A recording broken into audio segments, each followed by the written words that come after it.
रिदा, कल से मैं उस तुम्हारी सूरे अल असर वाली बात पर ही सोच रही थी। अल्लाह ने उसमें वक्त यानी ज़माने की कसम क्यों खाई और ये कहा कि इंसान खसारे यानी नुकसान में है, सिवाय उनके जो ईमान लाए और नेक अमल किए।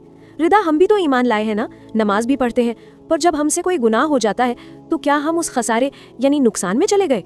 क्या इंसान से गुनाह का हो जाना उसकी नाकामयाबी है? जोया, अल्लाह ने ज़माने की कसम इसलिए खाई क्योंकि अल्लाह बताना चाहता है कि वक्त चाहे जितना बदल जाए, सदियां गुजर जाए, कामयाबी का पैमाना कभी नहीं बदलता। जो मेयार पहले नबी के वक्त था वही आज हमारे वक्त भी है।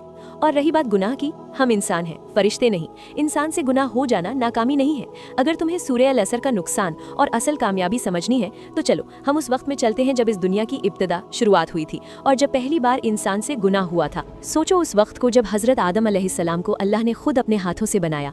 फरिश्तों ने उन्हें सजदा किया और उन्हें जन्नत की बादशाही मिली, लेकिन शैतान के बहकावे में आकर उनसे एक भूल हो गई। उन्होंने उस दरख्त पेड़ का फल खा लिया जिससे अल्लाह ने मना फरमाया था। अगर हम आज की दुनिया की छोटी सोच से देखें तो क्या वो हार गए थे? क्या वो नाकाम हो गए थे? जोया, गौर करना, गुनाह दोनों से हुआ था, इब्लीस से भी और हजरत आदम अलैहिस्सलाम से भी, लेकिन दोनों के अंजाम में जमीन आसमान का फर्क है। इब्लीस ने गुनाह के बाद तकब्बुर किया, अना में अकड़ गया कि मैं आग से बना हूँ, मैं क्यों सजदा करूँ, इसलिए वो हमेशा के लिए खसारे यानी नुकसान में चला गया। लेकिन हमारे पहले नबी हजरत आदम अलैहिस्सलाम, उन्होंने अपने रब के आगे आजिज़ी से सर झुका दिया।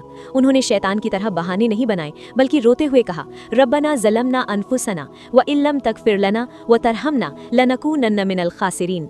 ए हमारे रब, हमने अपनी जानों पर जुल्म किया, अगर तू हमें नहीं बख्शेगा और हम पर रहम नहीं करेगा तो हम यकीनन नुकसान उठाने वालों में से हो जाएंगे। जोया, शैतान हमें मायूस करता है कि तुमसे गुनाह हो गया, अब तुम बर्बाद हो गए, लेकिन कामयाब वो नहीं जिसने कभी गलती न की हो। कामयाब वो है जो गुनाह होने पर अकड़ता नहीं बल्कि रोने लगता है और अल्लाह की तरफ पलट आता है। इंसान होना मतलब गुनाह होना हमारी फितरत में है। हमारे प्यारे नबी हजरत मोहम्मद सल्लल्लाहु अलैहि वसल्लम ने फरमाया है कि आदम के तमाम बच्चे खताकार, गलती करने वाले हैं, लेकिन सबसे बेहतरीन खताकार वो हैं जो तौबा कर लें।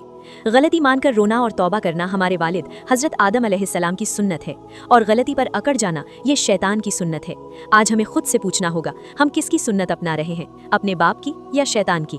या अल्लाह, यानी कामयाबी का मतलब परफेक्ट होना या कभी ना गिरना नहीं है, बल्कि गिरने के बाद अपनी अना को तोड़कर अल्लाह के सामने रोना और वापस लौटाना है। मुझे असल कामयाबी समझ आ गई रिदा। बिल्कुल, इंसान बेशक गुनाह कर सकता है, लेकिन उस गुनाह पर अड़े रहना असल नाकामी है। इस्लाम हमें यही सिखाता है कि तौबा का दरवाज़ा हमेशा खुला है। इंसान होने के नाते हम सबसे गलतियां होती हैं। शैतान चाहता है कि हम मायूस हो जाएं, लेकिन अल्लाह हमारी तौबा का इंतजार कर रहा है। आज अपने वालिद हजरत आदम अलैहिस्सलाम की सुन्नत पर अमल करते हुए सच्चे दिल से तौबा कीजिए। अपने दिल की गवाही के तौर पर अभी कमेंट्स में एक बार अस्तगफिरुल्लाह जरूर लिखें।